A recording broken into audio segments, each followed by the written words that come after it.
This is a major key to experiencing restoration. Most people pray, but they pray from a standpoint of pride. Lord, I'm still waiting. There's nothing I can do. You are Savior. You created me. Else, if I could see you, I would, you know. There are many people, if they could see the Lord now, they will punch him and beat him and say, why did you waste my time? And yet they are crying for mercy. Someone shout mercy. Say it again. Say mercy. A broken and a contrite heart. The moment you are open before God, even if you don't know the way out, when God finds you at the point of brokenness, it says, below the cherubim, above the mercy seat, there will I meet with you, and I will speak with you face to face. There is a place God meets men, at the mercy seat, the place where you are broken. Who is learning this morning? Yes. For as long as you continue to give flimsy excuses, you know, look at my uncle, oh God, you are now praying, oh, this man has money, he helps somebody in my presence. Can you imagine, oh God, you are still praying? What sort of a wicked man this is? You are not, the uncle is not the one suffering. You are the one who has not paid your rent. You are the one who is in trouble. And for as long as you are pointing and getting angry and, you know, no. I come before you, oh God. I confess that I may not know enough to have brought me this miracle. I take responsibility.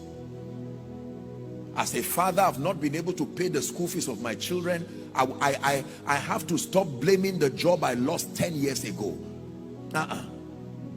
10 years is too long a time to not have experienced breakthrough. I take responsibility.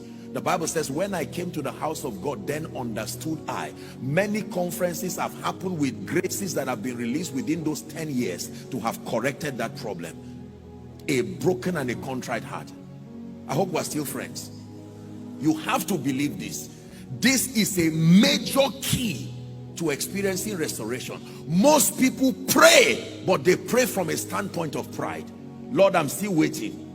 There's nothing I can do. You are Savior. You created me. Else, if I could see you, I would, you know. There are many people, if they could see the Lord now, they will punch him and beat him and say, why did you waste my time? And yet they are crying for mercy. Someone shout mercy. Say it again. Say mercy. A broken and a contrite heart. I have seen God turn the tides over people, not necessarily because they had sufficient spiritual intelligence. They were so broken, it became unfair for God to leave them in that condition. The prodigal son said to himself, how many hired servants took responsibility and said, I will arise. I'm not going to ask the father to be a son. I know that I've lost my chance as a son. Take me as one of the servants, no problem. Do you know that in that state, when he met the father never spoke to him. Where have you been? Where did you go? The brokenness was already enough. Are we together? Thank you, Jesus. So number one, self-examination. Number two, brokenness. Who is following so far? Let's see something that happened from verse 21. Luke chapter 15 from verse 21. I like to teach a lot on subjects of surrender, mercy, brokenness. I guess maybe it's because of the way God trained me and the way God helped me in life. I'm not somebody who had the best of opportunities. I am a direct product of God's mercy. I know what it means to be shown mercy in life, in ministry, in destiny. So when people brag over a lot of things, I stand shocked and surprised because I know where he brought me from. Are we together now? And it still remains my disposition. It is one secret I can tell you that brings longevity of impact: to remain broken. One of my dear people sang a Hausa song just recently about the mercy of God, and it was a song that impacted me so much. Can I sing it for you? Are you interested? Now is your turn. Yesu meirama jiaduata bandawani sekai. Yesu meirama gahawayena Bandawani Sekai. Let me interpret that for you. It means, Jesus the merciful one, hear my prayer. I have no one but you. Jesus the merciful one, see my tears. I have no one but you. It's a prayer of genuine brokenness, surrender. It is music to the ears of the Father when you come to a point where you tell him, Lord, in this Lagos, I don't have any other person. If there's anything I know about God, is that his jealousy will not allow him to contend with any other thing that takes his place. Provided you still have plan B, God will be patient. He will allow you to exhaust all your options in pride. That is why the earlier you are broken, the quicker your miracle. You can cause a miracle that should happen in one day to happen in 10 years because you keep exploring the options, and God becomes patient until the day you get to a point where you see that there is no other God beside him. Is someone learning? In 1 minute, I'd like you to turn this prayer, turn it into prayer. Lord, I stand broken before you. To be broken does not mean to be condemned. To be broken means to come to a point of awareness. Someone pray. Maybe you are a businessman and things have not been working. Don't give excuses, with all due respect. Stand broken before the Lord. There is an explanation as to why things are not happening. There is an explanation as to why things are not working. Take a minute to pray. Take a minute to pray. Open up yourself before God. Go ahead and pray. Someone is praying. Yes, Meirama Jiaduata Bandawani Sekai. Yes, Meirama Gahawayena Bandawani Sekai. In the name of Jesus Christ. Brokenness. Number 3, let's hurry up. The third key that controls restoration according to scripture is that you must contend for a higher level of knowledge. A higher level of knowledge. A higher level of knowledge. I told us something yesterday, that losses sometimes are letters from your future to you saying, I am there, but this version of you cannot come there. Is someone learning now?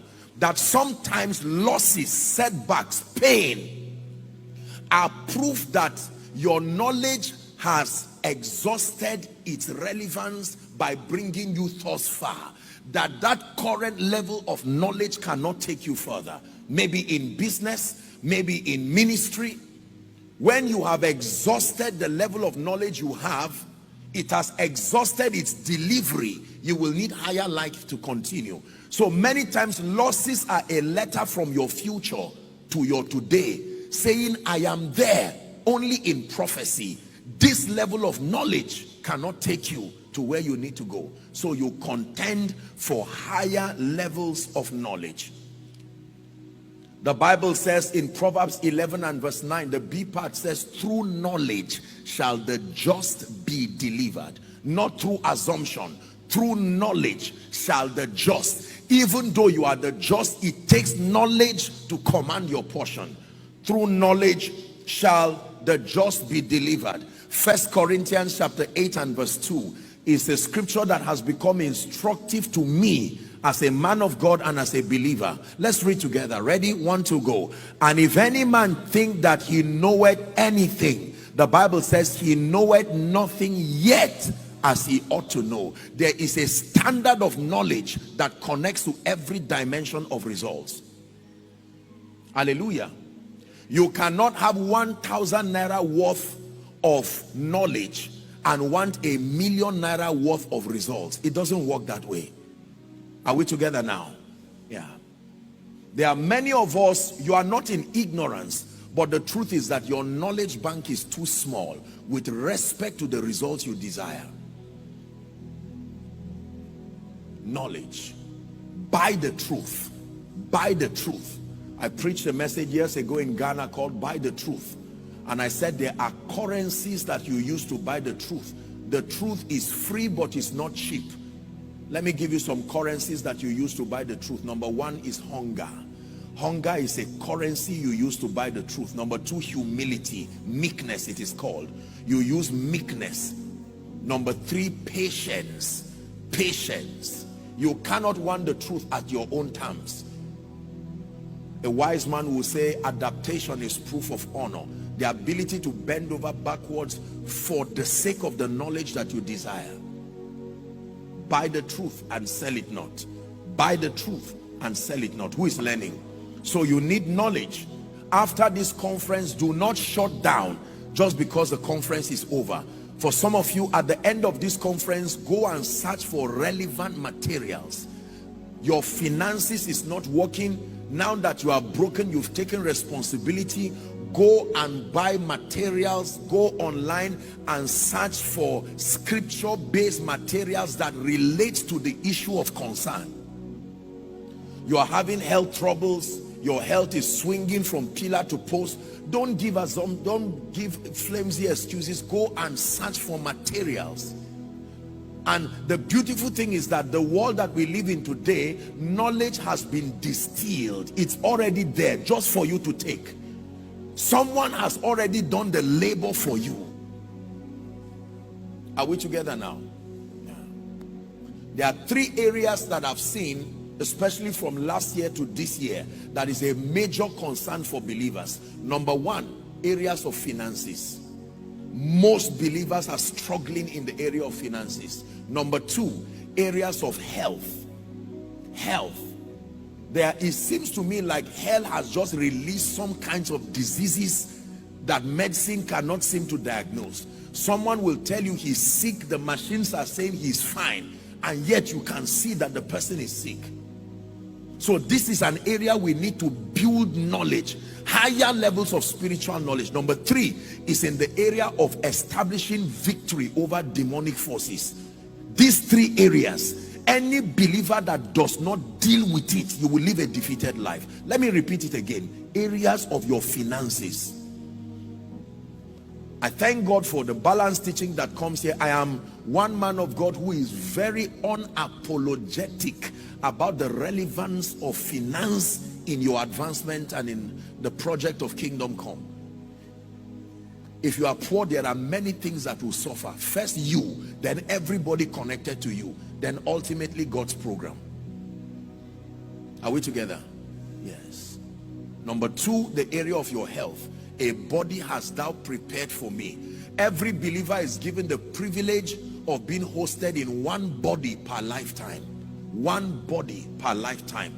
And if you allow that body to deteriorate beyond a certain threshold, whether it is your time or not, there will be a separation between your body and that spirit. And because the devil knows that there is a health requirement your body must have, he will afflict you with mysterious diseases. High blood pressure used to be for people maybe from 50 years and above. Now you find teenagers having high blood pressure. He's not paying school fees, he's not doing anything, and he's not even thinking, yet he has high blood pressure. Come on now. I rebuke, if there is anybody here under the sound of my voice carrying any strange sickness within your body, whether it was an inheritance, like father, like son, in the name of Jesus Christ, you are healed right now.